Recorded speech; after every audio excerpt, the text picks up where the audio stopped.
really appreciate my father-in-law. Thanks to him, we could have such a luxurious honeymoon. What do you mean? We used his bank savings. What? When I called my brother and his wife, who didn't show up at our father's funeral, his wife casually said this. Not only did they not help with the funeral arrangements, but they also had the nerve to steal my father's bank card. We rented a luxury car and toured Alaska, stayed in fancy hotels, and already spent $30,000. There's still money left. And we plan to enjoy our vacation until the last possible day. She kept talking, oblivious to my silence. Wait a minute. I remembered the balance in our late father's account and couldn't help but laugh. What's so funny? Are you so shocked about not getting any inheritance that you lost it? No, I haven't lost it. I burst out laughing, imagining the shocked faces of my brother and his wife when they find out the truth. My name is Emily. This is a story about the turmoil I experienced 10 years ago. At that time, I was 30 years old and just an ordinary office worker. My mother died in an accident when I was in high school. My father, Kevin, was a kind and gentle man who loved my mother very much. Despite his grief, he had to conduct my mother's funeral and tried his best to reassure us. Your mother is gone, but don't worry about anything. I'll take care of you until you're independent. He said this with a haggard face about a week after the funeral. With no reliable relatives, I think these words were also a declaration of his determination. Despite struggling with work and household chores, my father raised us without remarrying, and I respected him for that. But my younger brother, Keith, felt differently.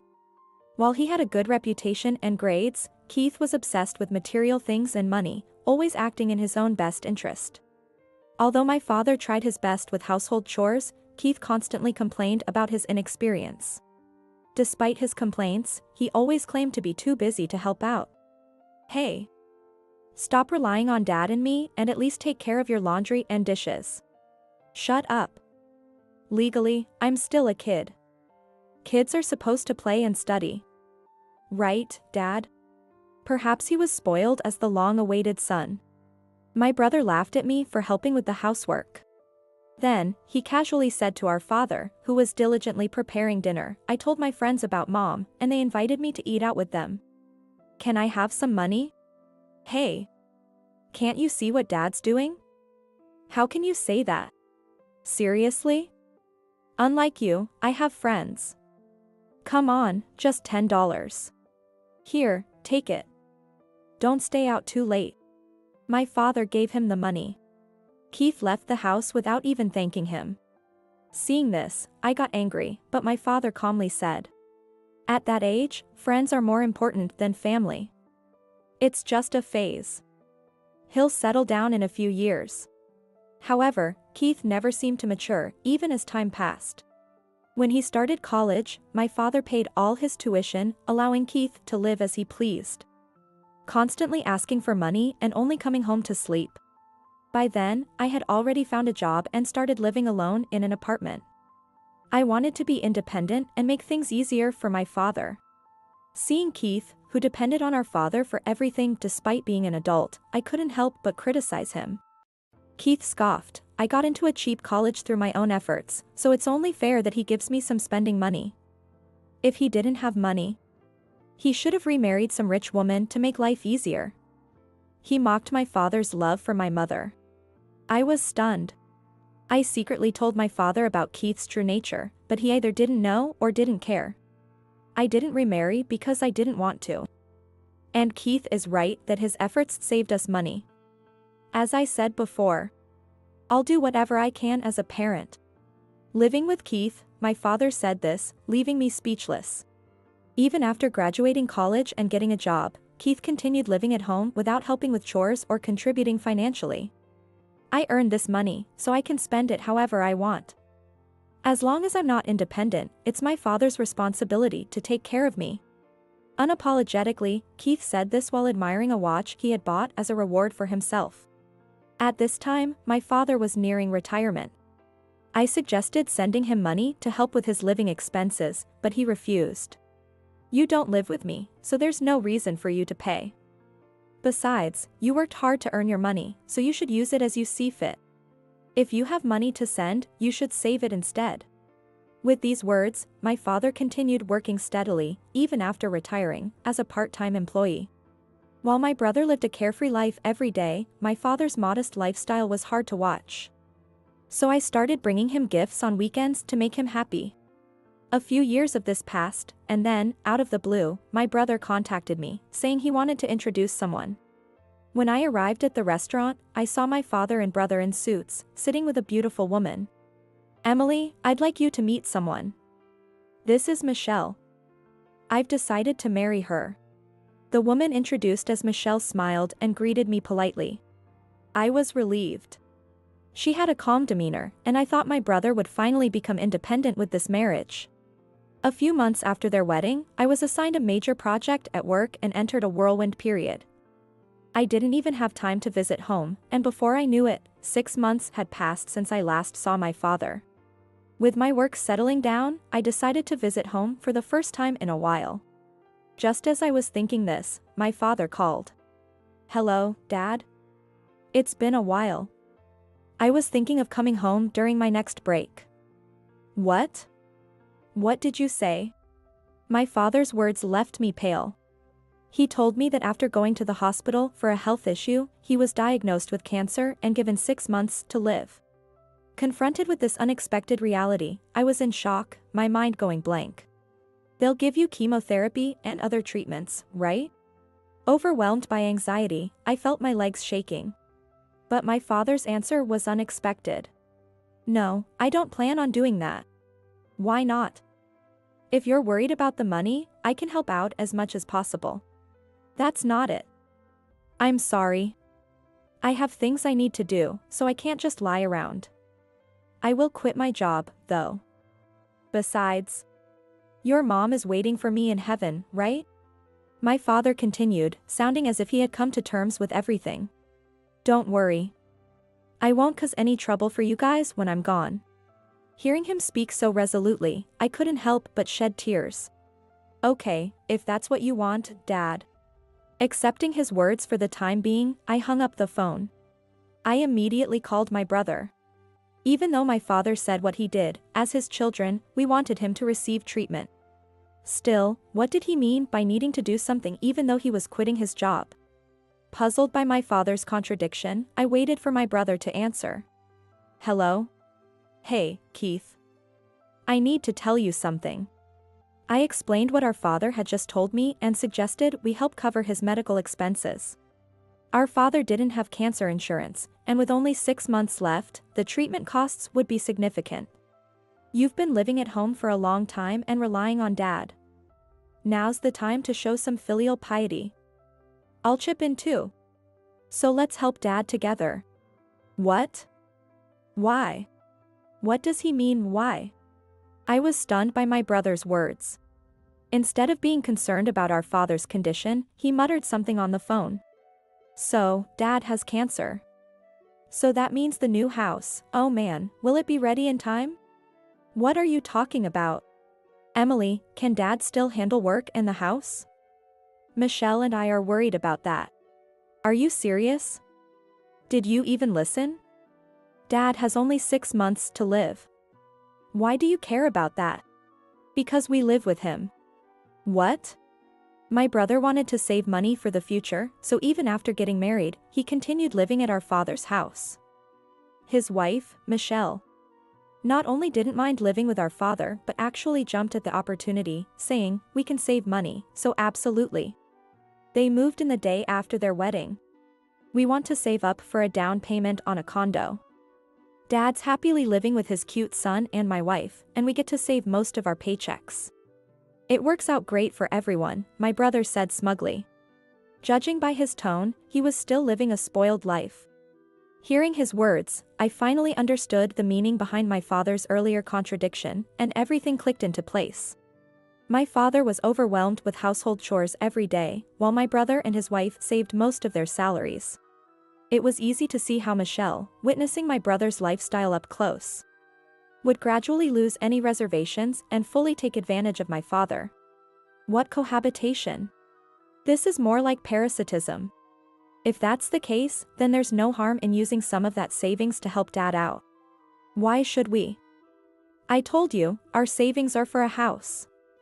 Besides, with only 6 months left and cancer spread throughout his body, there's no point. Treatment won't change much and will only burden him. It's a waste of money. A total waste. I was disheartened by my brother's cold words. This is a family emergency. Don't you want our parent to live even a day or a second longer? That's your opinion. Don't force it on me. Anyway, we won't spend a cent on unnecessary treatment. With that, my brother abruptly hung up the phone, and in my frustration and anger, I threw my phone onto the couch. I couldn't leave Dad in the care of my brother and his wife. I immediately arranged to terminate my apartment lease and decided to move back home.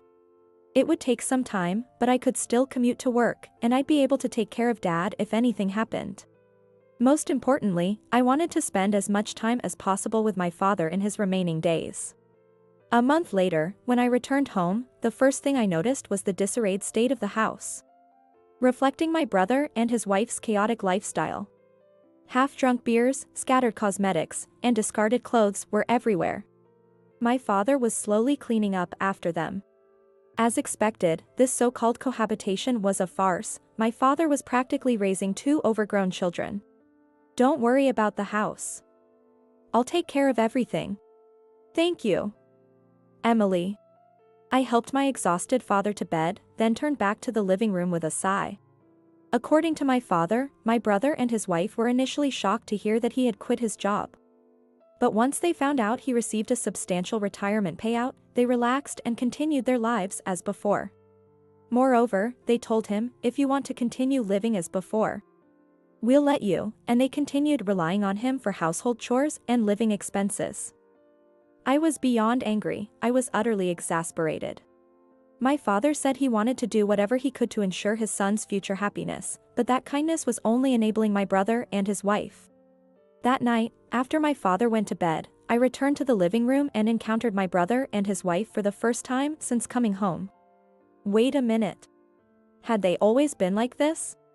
Maybe it felt more pronounced because I hadn't seen them in a while, but they seemed much more ostentatious than when they first got married. My brother glared at me irritably. Hey, Emily. Where's our dinner? Emily, you came here to do the chores instead of Dad, right? Then you should do them properly. The laundry is piling up. Emily, are you this lazy? No wonder you're still single. Listening to them whine like children, I felt a headache coming on. I expected this, but for their first words to their sister in a long time to be complaints? I could overlook their complaints about me, but couldn't they at least show some concern for our father's condition? Listen, I'm here for Dad. I'm not here to take care of you too. What? You expect us to do the chores? We're working late every day. Yes. Most adults, including Dad and me, manage our own chores regardless of work. If you're planning to buy a house, you should start learning to take care of yourselves now, I said coldly. My brother and his wife kept insisting I do the chores, but when they saw I wouldn't budge, they eventually gave up and stopped speaking to me altogether. They showed no concern for our father's health, staying either in their room or out of the house most of the time. I assumed they were using their savings to pay for laundry services, hotels, or public baths. I noticed that our stockpile of instant noodles and juice was disappearing, and their clothes would sometimes end up mixed with our laundry. Despite my frustration, I was too busy with work, household chores, and caring for my father to complain. As long as they didn't force their chores on me or my father, I chose to turn a blind eye. What concerned me most was my father's condition. With each passing day, he grew weaker, spending more time in bed. I dedicated myself to his care and to helping him organize his affairs, trying to fulfill his wishes as best as I could. However, my father resisted all forms of life-extending treatment and medication, and a little over 6 months later, he lost consciousness and was taken to the hospital, where he passed away. Even after my father was hospitalized, my brother and his wife didn't show up, and I had to call them to inform them of his passing. I'm arranging the funeral right away. Be ready for that. Okay. My brother seemed a bit flustered. Maybe hearing about our father's death finally made him realize the reality of the situation. I sent my father to the funeral home and returned home to find it empty. Yet, I felt no emotion. I had no expectations left for my brother and his wife. I began the funeral arrangements immediately and served on my lead. Thanks to my father's prior preparations, everything went smoothly. The funeral proceeded without any issues, and I found comfort in the kind words and tears of the attendees mourning my father. My brother and his wife never showed up for the funeral. I was appalled by their rudeness and tried to contact them, but my calls kept going to voicemail. I finally got in touch with them a week after the funeral. "Hello, Emily?" It was his wife who answered the phone. It sounded unusually noisy on the other end. "He's at the front desk taking care of some paperwork right now, so he can't come to the phone." "Sorry." "What? Front desk? Paperwork? Where are you two, not even attending the funeral?" "We're at a hotel. We're in Alaska right now." "What?" "Well, we got a long leave for bereavement. We're taking a belated honeymoon. Skipping our father's funeral to use their bereavement leave for a honeymoon." I was stunned by my brother and his wife's outrageous mindset, left utterly speechless. But his wife continued nonchalantly, and her next words left me even more shocked. "We're really grateful to Dad. Thanks to him, we could have such a luxurious honeymoon." "What do you mean?" "Oh, Emily, you haven't realized yet? We borrowed the bank book from the valuables drawer and used Dad's savings." "What?" "We only had one valuables drawer at home. It was a small drawer that could be locked, where we kept all the family's valuables. The keys were held by my father, my brother, and me. Since I was managing my father's key, his wife must have borrowed my brother's key to open it." She continued, proudly, not at all ashamed of their actions. "While you were busy, we took action. The bank account would be frozen after the death certificate was issued, right? So, right after we got the call from the hospital, I rushed to the bank. It was quite a rush. While I was at the bank, my husband took care of the travel and car rental arrangements. This was all Keith's plan. We're smart, aren't we?" From an outsider's perspective, they were acting like looters, yet they had the audacity to speak that way. I was left completely speechless. Thanks to that, we toured Alaska in a luxury rental car, stayed in fancy hotels, and have already spent $30,000. There's still money left. And we plan to enjoy our vacation until the very last day of our leave. It's fine, right? She continued talking while I remained silent. Wait a minute. I recalled the balance in my father's account and realized something didn't add up. Considering one possibility, I burst out laughing. My sudden laughter puzzled her. What's so funny? We have the right to our inheritance. Or are you so shocked about not getting any that you've lost it? I laughed as I answered. By the way, did you check whose name was on the account? Huh? The name? Of course, I did. All right. Anyway, do as you please. I wasn't expecting to receive any inheritance. Annoyed, she abruptly hung up the phone. Good riddance. I was determined to teach these irresponsible, spoiled people a lesson. A few days later, my brother and his wife came back in high spirits. As I continued organizing the house, I approached them. You mentioned buying a condo. Does that mean you won't be living in this house? If necessary, I can transfer the title. We don't need this old house. We're planning to move soon anyway. Do whatever you want with it. Got it.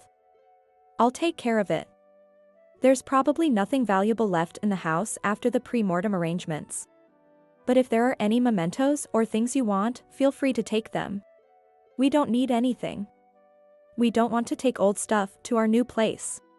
His wife said with a haughty attitude, then left with my brother to look for a new home. Their lack of help with cleaning and paperwork was actually a relief.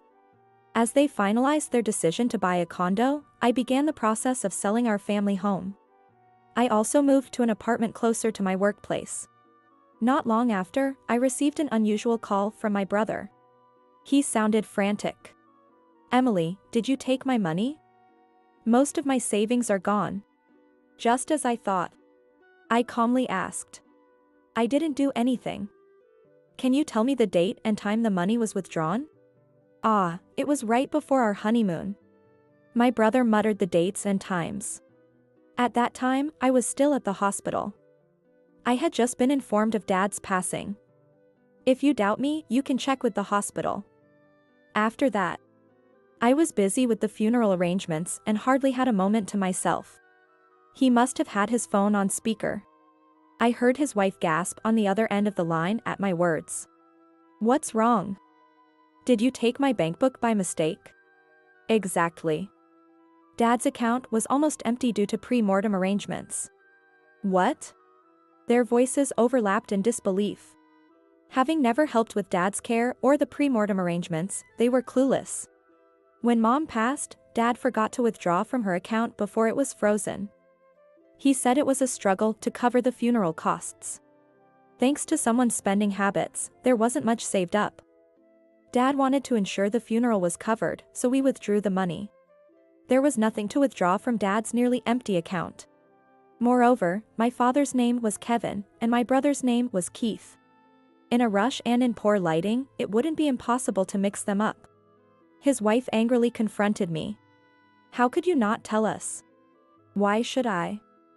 You used your own savings for your trip. There's nothing I needed to say. They had abandoned their father's funeral for a vacation. I had no reason to be kind. What are we going to do? We can't pay the down payment for the condo now. That's not my problem. You're the one who made this plan. As the two argued on the other end of the line, I intervened. If you can't move into the condo, maybe you should look for an apartment instead of fighting. Huh? Why rent an apartment when we have a house to live in for free? What are you talking about? I frowned at my brother's response. Yeah, we'll live here until we save enough for the condo. Just transfer $200 a month for maintenance. Emily, you'll be happy to keep the house full of memories for just $200 a month, right? This brother and his wife were hopeless. I hadn't said anything, yet they were already excitedly celebrating as if it was a done deal. I had no choice. I had to bring these two living in their fantasy world back to reality. That's not possible. Why not? You live alone, and you could help out your cute little brother a bit. It's not about that. The thing is, the house has already been sold. What? My brother and his wife had been so caught up in their honeymoon and condo plans that they only focused on themselves. I could imagine their faces, full of confusion and shock.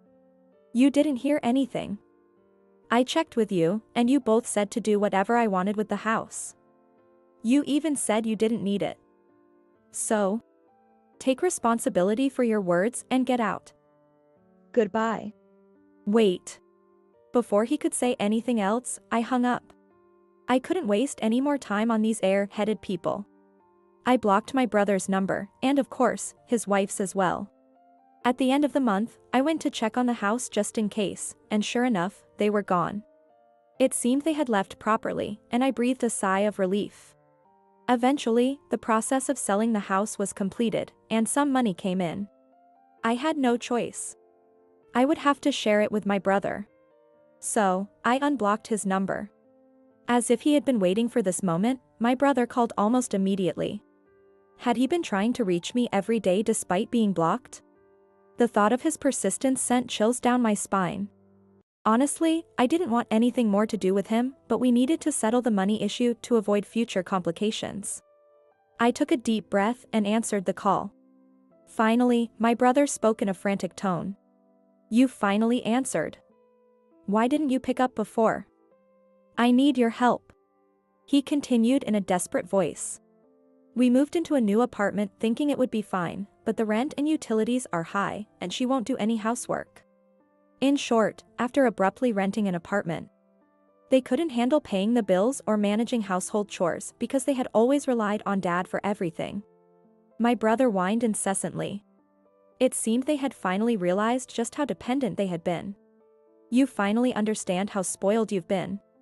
All his life, he had been constantly asking Dad for money and relying on him for everything, living off him completely.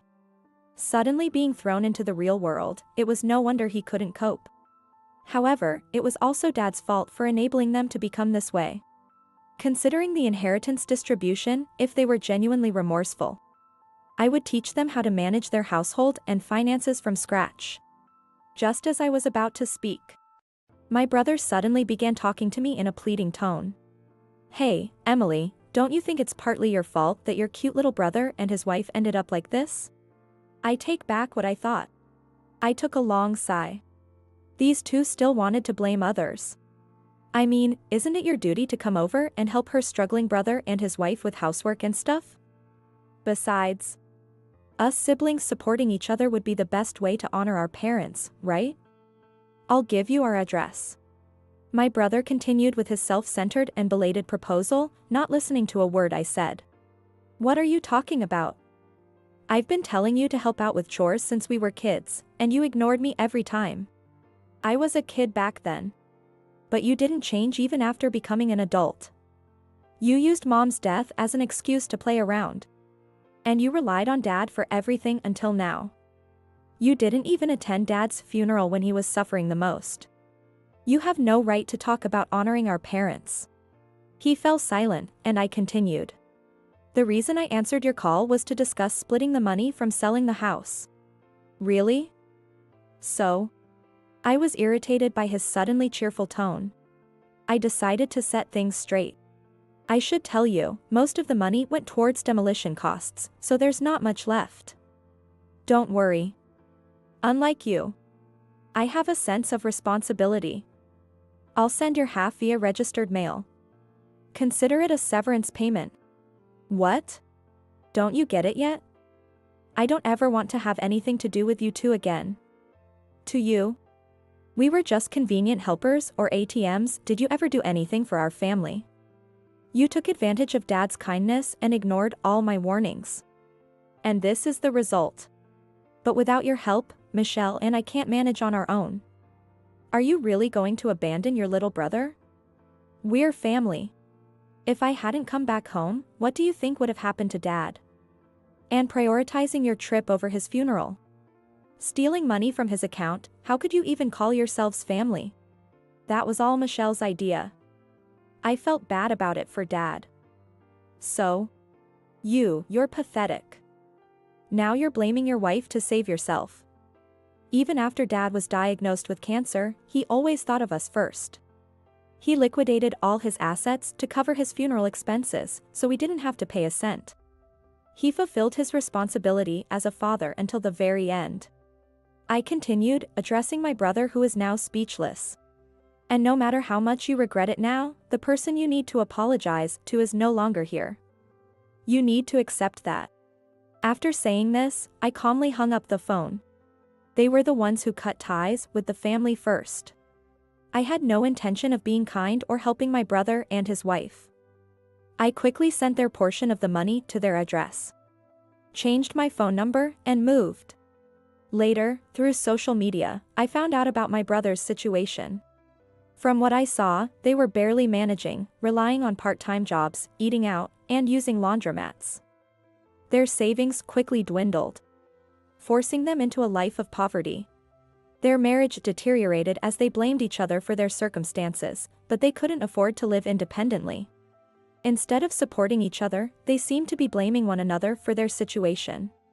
Their lifestyle became increasingly precarious, not only failing to buy a condo but barely managing to stay afloat in an apartment. They accumulated debt in their pursuit of a lavish lifestyle. And their social media was filled with complaints about each other and desires for luxury.